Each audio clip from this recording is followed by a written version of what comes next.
Hello दोस्तों, CSE guide channel में मैं प्रफुल्ल आपका स्वागत करता हूं। आज आपके लिए सेट 4 लेकर आया हूं, जो बेहतरीन क्वेश्चन कलेक्शन है। तो आप हमारे साथ लास्ट तक बने रहिए और यदि आप हमारे चैनल पे नए हैं तो इस चैनल को सब्सक्राइब करें और बेल आइकन को ज़रूर प्रेस करें ताकि टाइम टू टाइम नोटिफिकेशन आपको मिलता रहे। तो चलते हैं दोस्त, सेशन को स्टार्ट करते हैं। सेशन स्टार्ट करने से पहले देख लीजिए आपका सब स्क्रीन पे फर्स्ट क्वेश्चन दिया हुआ है। तो फर्स्ट क्वेश्चन आपका बोल रहा है दोस्त कि on a system the average process size be 128 KB and each page entry required 8 bytes, then what will be the optimal page size. यहाँ पर दोस्त आपको optimal page size find out करना है। ऑप्टिमल पेज साइज आपको find out करना है। तो देखिए दोस्त, इसका सीधा सीधा आपका ऑप्टिमल पेज साइज का फॉर्मूला होता है, बराबर होता है अंडर रूट, या इसको स्क्वायर रूट भी हम लोग बोलते हैं, 2 into process size into page entry size.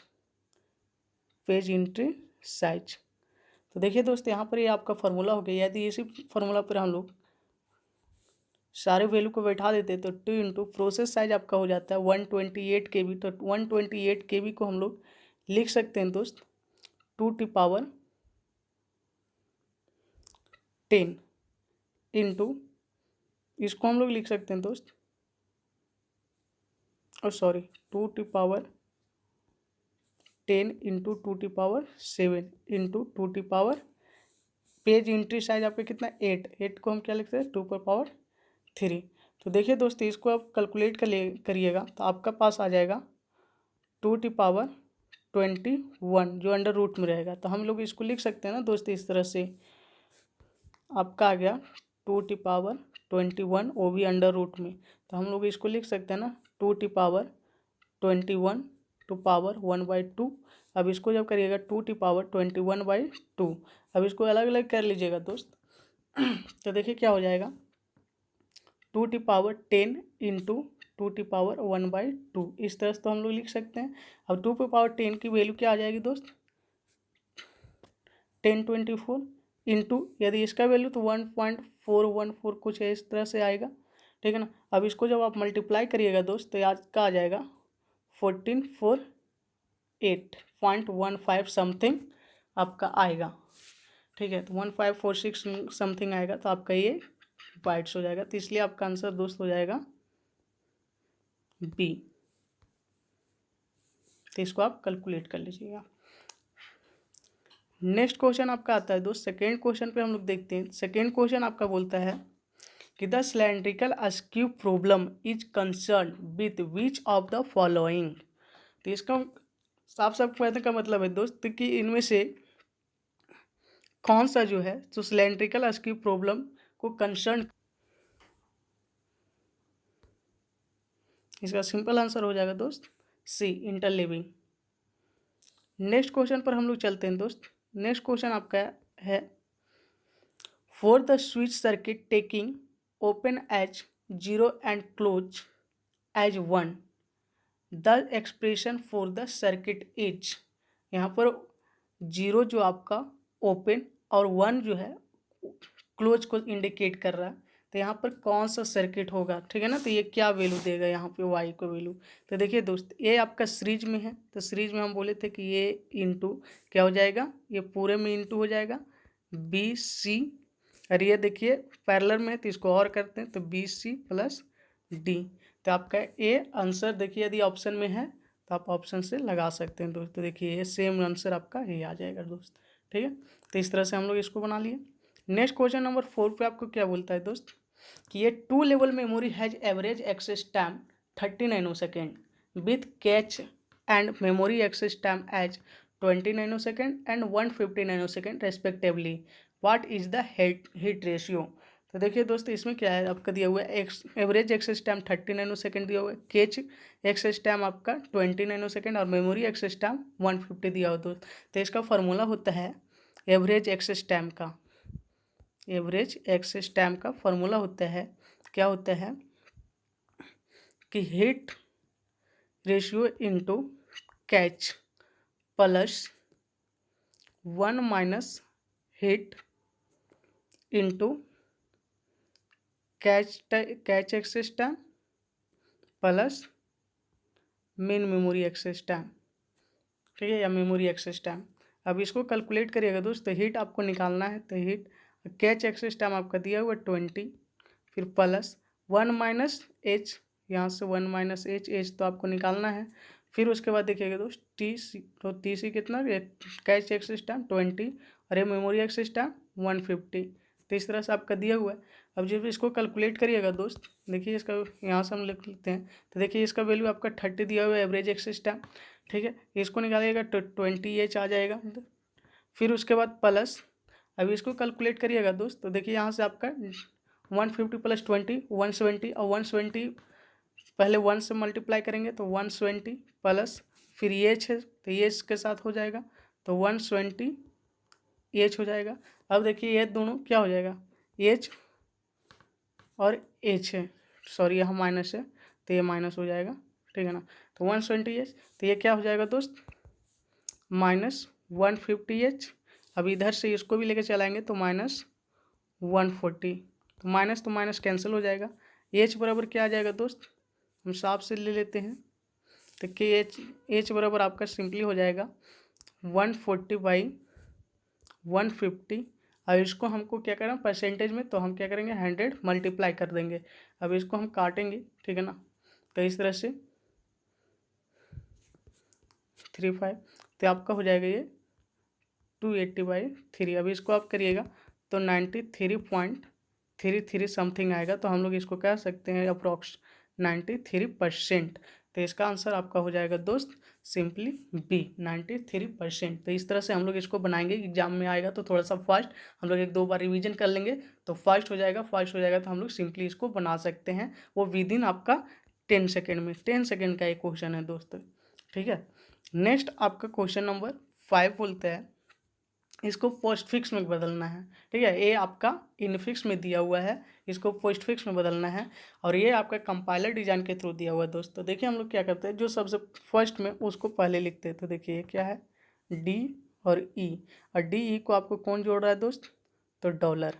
फिर उसके बाद देखिए मल्टीप्लाई के साथ आपका कौन आ रहा है दोस्त, सी, और ये सारा पूरा वैल्यू। फिर इसके साथ डिवाइड के साथ कौन आ रहा है, बी, तो यहाँ पर आपका बी हो जाएगा दोस्त,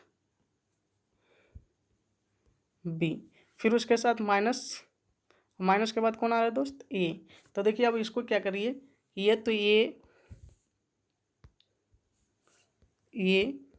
बी सी डी ई, और फिर उसके बाद आपका सबसे फर्स्ट आया था डॉलर, फिर उसके बाद स्ट्रिक्ट, फिर उसके बाद डिवीजन, फिर उसके बाद माइनस ए आया था दोस्त। तो देखिए ये वाला कहाँ पे मैच कर रहा है दोस्त, ये आपका ऑप्शन ए में मैच कर रहा है, तो इसलिए इसका आंसर ए हो जाएगा दोस्त।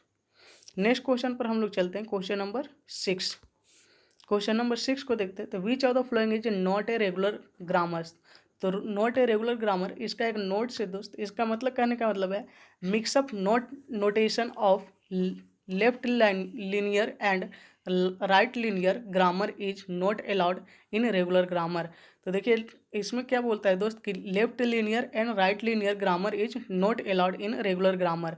तो देखिए ऑप्शन डी में जो आपका है वो लेफ्ट लीनियर भी है और राइट लीनियर भी है, तो ये आपका अलाउड नहीं करता है रेगुलर ग्रामर, इसलिए इसका आंसर क्या हो जाएगा, डी हो जाएगा। नेक्स्ट आपका क्वेश्चन नंबर 7 क्या बोलता है, क्वेश्चन नंबर 7 बोलता है what is the maximum size of data that the application layer can pass on the TCP layer blue.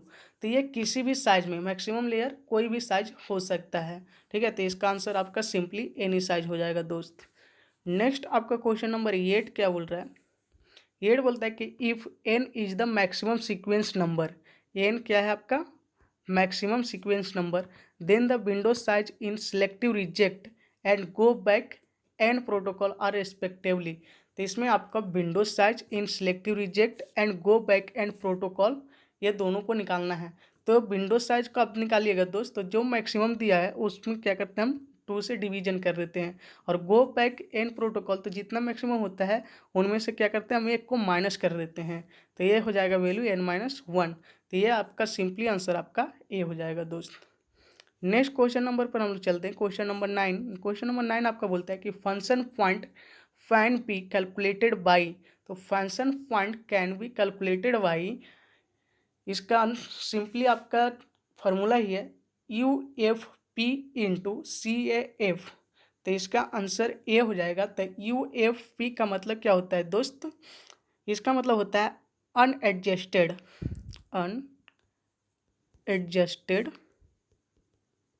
Adjusted function point.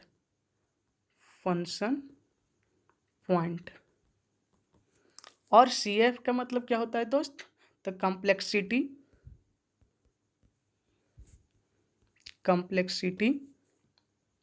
Adjustment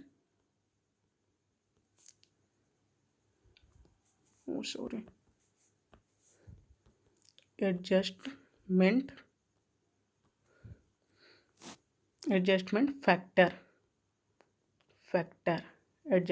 factor. तो यूपीएफ का मतलब क्या है, अनएडजस्टमेंट फंक्शन पॉइंट, और सीएफ का मतलब है कम्प्लेक्सिटी एडजस्टमेंट फैक्टर्स। तो इस तरह का आप याद करके रखिएगा दोस्त, इसका आपका फुल फॉर्म भी पूछ सकता है। तो function point find be calculated by, तो इसका डायरेक्ट फार्मूला है यूएफपी इंटू सीएएफ। नेक्स्ट आपका क्वेश्चन नंबर 10। देखिए दोस्त, इसी तरह से आपका क्वेश्चन कलेक्शन होगा दोस्त, ठीक है ना, हर एक सेट में आपका इस तरह का ही क्वेश्चन आपको आएगा। नेक्स्ट आपका डीबीएमएस से क्वेश्चन है दोस्त, कंसीडर द रिलेशन, आपका रिलेशन यहाँ पर दिया हुआ है, कुछ satisfy the following functional dependency है, फंक्शनल डिपेंडेंसी इसको सेटिस्फाई करता है। Which of the following statement is true, तो हम लोग सिंपली इसमें से क्या करेंगे दोस्त, हम लोग कैंडिडेट की निकालेंगे और देखेंगे कि इस पर कौन सा डिपेंड कर रहा है या नहीं कर रहा है, कौन सा स्टेटमेंट सही है। तो देखिए दोस्त, बी सी के यदि हम क्लोजर निकालें तो क्या आएगा, सिर्फ डी आएगा, उसके अलावा कुछ नहीं आएगा। तो डी जी कहाँ से आ जाएगा, नहीं आ पाएगा। एक सी में देखते हैं, तो एक से क्या रिप्रेजेंट कर रहा है, डी जी, जो कि ये आपको सिंपली रिप्रेजेंट कर रहा है बी को, और यहाँ ये आपका तीनों मिलकर जी को, तो ये यहाँ पर आपका जी बी के अलावा, ए बी के अलावा डी जी नहीं आ सकता है। नेक्स्ट आप डी में देखिएगा दोस्त, तो बी रिप्रेजेंट करना, बी पर कौन डिपेंड कर रहा है, आपका डी और जी, तो बी पर आपका डी और जी डिपेंड नहीं कर रहा है, डी और ई, और वो भी बी सी पे, तो ये भी आपका नहीं है। नेक्स्ट देखिएगा दोस्त, ए सी एफ पे डी जी, तो आप इसको कैंडिडेट की बनाइएगा, तो ए सी एफ का जब क्लोजर प्रॉपर्टी निकालिएगा तो आपका ये पूरा का पूरा फंक्शनल डिपेंडेंसी आपका आ जाएगा, जो कि आपका कैंडिडेट की बन जाता है ए सी एफ। तो इसलिए इसका आंसर क्या हो जाएगा दोस्त, बी। अब बी यहाँ पर आपका ट्रू है। नेक्स्ट क्वेश्चन नंबर हम 11 पे चलते हैं। क्वेश्चन नंबर 11 आपका बोलता है कि देयर आर 4 डिफरेंट एल्गोरिदम, यहाँ पर डिफरेंट एल्गोरिदम दिया हुआ है A1 A2 A3 A4 to solve a given problem with the order log n, log into log n, n log n, n y log n respectively, which of the best algorithm, मतलब कि A1 का ये दिया हुआ है, A2 ये है, A3 ये है, और A4 ये है, ठीक है। तो इस तरह से आपका सब दिया हुआ है। और देखिए दोस्त, इसका डायरेक्टली आपका क्या होता है आपको बता दे, तो सबसे छोटा में लॉग इंटू लॉग एन, और इससे आपका ग्रेटर होता है लॉग एन, और इससे आपका ग्रेटर होता है एन लॉग एन, अब इससे ग्रेटर होता है एन भागा एन लॉग एन, और इससे ग्रेटर होता है एन लॉग एन, ये डिवाइड वाला है, n divide by log n, ठीक है ना। तो देखिए दोस्तों, सबसे इसमें लेस देन किसका है, तो सबसे बेस्ट आपका कौन है, लॉग इंटू लॉग एन। तो लॉग इंटू लॉग एन किसका है, A2 का है। देखिए यहाँ पर A2 का है, तो यहाँ पर आंसर हो जाएगा A2, बी ऑप्शन करेक्ट हो जाएगा दोस्त यहाँ पे, ठीक है।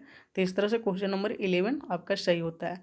क्वेश्चन नंबर 12 में आपका प्रोग्राम दिया हुआ है, और प्रोग्राम का कुछ इस तरह से ऑप्शन है, ठीक है दोस्त। प्रोग्राम पहले हम लोग देख लेते हैं। इसमें देखिए इंट i इक्वल टू 5 है, फिर आई इक्वल टू आपका प्लस आई, मतलब फर्स्ट इंक्रीमेंट करा दिया, ठीक है ना, प्रीफिक्स, फिर उसके बाद फर्स्ट इंक्रीमेंट कराया, फिर प्रिंट है परसेंट डी, आई को प्रिंट करवाना, तो आई का वैल्यू क्या प्रिंट करेगा। तो देखिए दोस्तों यहाँ पर 5 है, यहाँ पर आएगा तो क्या करेगा 6, और यहाँ पर आपका पहले क्या करेगा, ये पहले जो वैल्यू है उसको एज इट इज उतारेगा, फिर उसके बाद इंक्रीमेंट बाद में करेगा। तो यहाँ पर देखिए क्या हो जाएगा दोस्त 6/5, और इसका आपका वैल्यू आ जाता है सिंपली 1, तो सिंपली 1 आ जाएगा। तो इसका आंसर क्या हो जाएगा दोस्त 1, तो इसलिए option C is correct answer हो जाएगा दोस्त। इस तरह से आपका 12 क्वेश्चन समाप्त होता है दोस्त, हम इतने ही लेकर आए थे। यदि आपको ये सेशन अच्छा लगता है, पसंद आता है, तो आप सेशन को सब्सक्राइब करें, लाइक करें और शेयर जरूर करें दोस्त। ठीक है, थैंक यू।